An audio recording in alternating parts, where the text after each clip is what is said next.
રાજકોટમાં એક ખાનગી હોસ્પિટલ સામે સારવારમાં બેદરકારીના ગંભીર આક્ષેપો ઉઠતા મામલો ગરમાયો છે. મળતી માહિતી મુજબ ડિમ્પલબેન પોબારુનું ગર્ભાશયની કોથળીના ઓપરેશન બાદ મૃત્યુ થયું હોવાનું સામે આવ્યું છે. મૃતકના પરિવારનો આક્ષેપ છે કે સર્જન ડોક્ટરને બોલાવ્યા વગર જ ઓપરેશન કરી નાખવામાં આવ્યું હતું અને સારવાર દરમિયાન ગંભીર લાપરવાહી દાખવવામાં આવી હતી.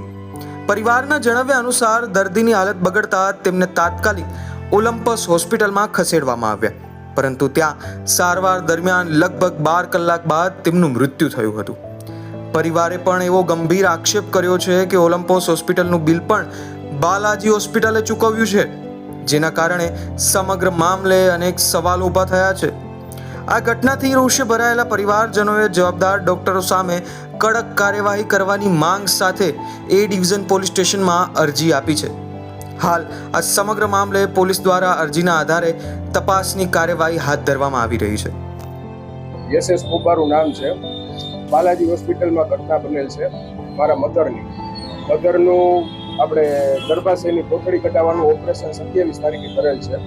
27 તારીખે તેમને એડમિટ કર્યા અને 28 તારીખે તેમનું ઓપરેશન હતું, મંગળવારના. ત્યાં તેમને ઓપરેશન સવારે 8 વાગે લઈ ગયા હતા, બરોબર. ત્યાં કોઈ પણ જાતના કાંઈ લોહી વગરના કોઈ પણ રિપોર્ટ કર્યા વગર તેમનું ઓપરેશન કરેલ છે. અને 11:30 વાગે મેડમે ઓપરેશન થિયેટરની બહાર આવી અને અમને એમ કીધેલ છે કે ભાઈ ઓપરેશન સક્સેસ થયેલ છે. એટલે અમે એને પૂછ્યું કે સર્જનની જરૂર નહોતી પડી, કેમ કે અમને પહેલાં એમ કીધું હતું કે ભાઈ સર્જનની જરૂર પડશે તો અમે બોલાવશું. ટોટલ 70,000 રૂપિયા ફી ચૂકવેલ છે. હવે એમને એમ કીધું હતું કે ભાઈ સર્જનની જરૂર પડે તો એના એક્સ્ટ્રા ચાર્જીસ થાય. અમે એમ કીધું હતું કે ભાઈ અમારી પરમિશન વગર તમે બોલાવી લો. એટલે એ લોકોએ બહાર આવીને ઓપરેશનમાંથી થિયેટરમાંથી બહાર આવીને એમ કીધું કે ભાઈ સર્જનની જરૂર પડી હતી, બરોબર, કેસ ક્રિટિકલ થઈ ગયો હતો. પરંતુ મેં તેમને ફોન કર્યો, પરંતુ તેઓ જે મેઇન સર્જન હતા તે બીજા ઓપરેશન થિયેટરમાં હતા, તેથી તે આવી શક્યા નથી અને મેં એના ઇન્સ્ટ્રક્શન ઉપર ઓપરેશન કરી નાખ્યું, બરોબર. પછી 19 થી 20 કલાક સુધી બેહોશ હાલતમાં જ હતા. મારા મમ્મીને કોઈ પણ જાતનો હોશ હતો નહીં. અમે એ લોકોને પૂછી, ત્યાંના ડોક્ટરને, ત્યાંના સ્ટાફને, તો એ લોકો એમ કહે છે કે ભાઈ ઓપરેશન થયા પછી બધું નોર્મલ કહેવાય. એ નોર્મલ કહેવાય, એ લોકો એમ જ કહે છે. એ બેસુદાદલ હાલતમાં જ હતા. પછી સવારના 8 વાગે તેમને શ્વાસ થોડોક ચડતો હતો, હૃદયમાં દુખતું હતું. અમે અહીંયાના ડોક્ટરના સ્ટાફને એમ કહી તો એ એમ કહે છે કે ભાઈ ગેસના તકલીફથી હોઈ શકે, બીજો કાંઈ આમાં કાંઈ છે નહીં. એટલે અમે એમ કહી કે ભાઈ મેડમને બોલાવો. મેડમ 8 થી 10 વાગ્યા સુધી કોઈ આવેલ છે નહીં.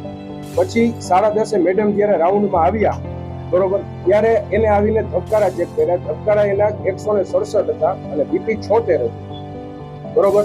એટલે એમને એમના એમડીને બોલાવ્યા અને એમડી એમ કીધું કે ભાઈ આમને લોહીના ગઠ્ઠા જામી ગયો એવું લાગે છે, એટલે અમે એક ઇન્જેક્શન દઈશી, એનાથી જો ફેર ન પડે તો કાર્ડિયોલોજિસ્ટનો સંપર્ક કરવો પડશે.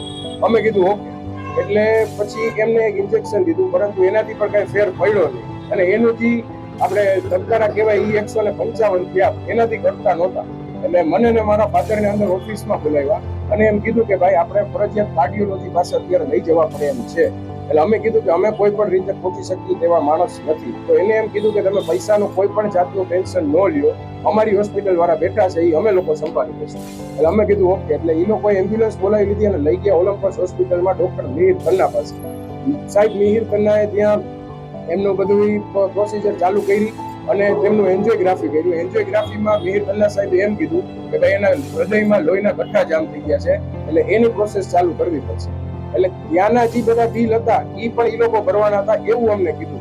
અમારી પાસે મેડિસિનનું બિલ આવ્યું 51,000 રૂપિયાનું. એ પણ એ લોકોએ કીધું કે તમારા બાલાજી હોસ્પિટલના જે મેઇન ડોક્ટર સાહેબ શ્રી છે તેની સાથે વાત થઈ ગઈ છે, બરોબર. એટલે અમને કોઈ પણ જાતનો એનો 1 રૂપિયો દેવાની ના પાડી. પછી એ લોકો એન્જિયોગ્રાફી કરી અને એની પ્રોસેસ બધી ચાલુ કરી. અંદર લોહીના ગઠ્ઠા જામી ગયા હતા, એ કાઢવાનું ચાલુ કર્યું. પછી એને એમ કીધું કે અમે 1.5 થી પોણી કલાકમાં એને આઈસીયુમાં રાખશું, અત્યારે થોડુંક સ્ટેબલ હોય એવું લાગે છે, મિહિર ખન્ના સાહેબે એવું કીધું. પછી અમે એમ કીધું કે આનું કારણ શું હોઈ શકે, તો એ કે અમારી પાસે તો ઓલરેડી કેસ ક્રિટિકલ થઈને જ આવેલો છે બાલાજી હોસ્પિટલમાં, એને અમને એવું. પછી સાંજે અમે બધા એક કરીને મારા મધરને મળવા ગયા. થોડુંક સારું હતું, પણ ધબકારા એના નોર્મલ નહોતા થતા અને બીપી પણ નોર્મલ નહોતું થતું. પછી સાંજે 9 વાગ્યાની આસપાસ એ લોકોએ એ રીતે કીધું કે ભાઈ વેન્ટિલેટર ચડાવવું પડે એમ છે. એટલે અમે એમ કીધું કે કાંઈ વાંધો નહીં. એ લોકોએ કોઈ પણ જાતની અમારી પરમિશન લીધા વગર વેન્ટિલેટર ચડાવી દીધું, CPR એને ચાલુ કરી દીધો અને ઓલા શોર્ટ ટ્રીટમેન્ટ પણ ચાલુ કરી દીધી. બરોબર. 9:30 વાગે એમના ધબકારા એકવાર બંધ થઈ ગયા અને 10 વાગે પાછા આવ્યા અને 11:20 સુધી ત્યાંના સાહેબોએ બધાએ ટ્રાય કરી પણ ધબકારા પાછા ચાલુ થયા નહીં. એટલે બાલાજી હોસ્પિટલની બેદરકારીને લીધે મારા મધર એક્સપાયર થઈ ગયા અને અમારી પાસે અંદાજે 1.5 થી 2 લાખ રૂપિયાનું જે બિલ થયું હશે, પરંતુ અમારી પાસેથી એક પણ રૂપિયો લેવામાં આવ્યો નથી. એટલે બાલાજી હોસ્પિટલના વાંકની લીધે થયું હોય તો જ ન માંગે ને. પોલીસને અમે એ ડિવિઝને અરજી કરેલ છે, ત્યાં PI સાહેબને પણ મળેલું છે. એને પણ એમ કીધું છે કે અમે અમારી પ્રોસેસ થશે એટલી ફાસ્ટ કરશું અને રિપોર્ટ PM રિપોર્ટ પણ FSL માં ગાંધીનગર થયો. ઓપરેશન કરાયું હતું ડોક્ટર કવિતાબેન દાદા. અમારી માંગ એટલી જ છે, કોઈ પણ જાતની પૈસાની માંગ નથી, ખાલી ન્યાય જોઈએ છે કે ભાઈ કવિતાબેન છેલ્લે સુધી હાજર પણ નથી થયા કે એમાં શું એને ઓપરેશન કર્યું. કોઈ પણ જાતનો અમે 1.5 કલાક સુધી ફોન કર્યા તો કોઈ આવેલ નથી. હા, અને હા, એને ચોખ્ખું એમ કીધું કે થોડો ક્રિટિકલ કેસ થઈ ગયો હતો ઓપરેશન વખતે, પરંતુ અને આંતરડા સાથે એની કોથળી ચોટી ગઈ હતી.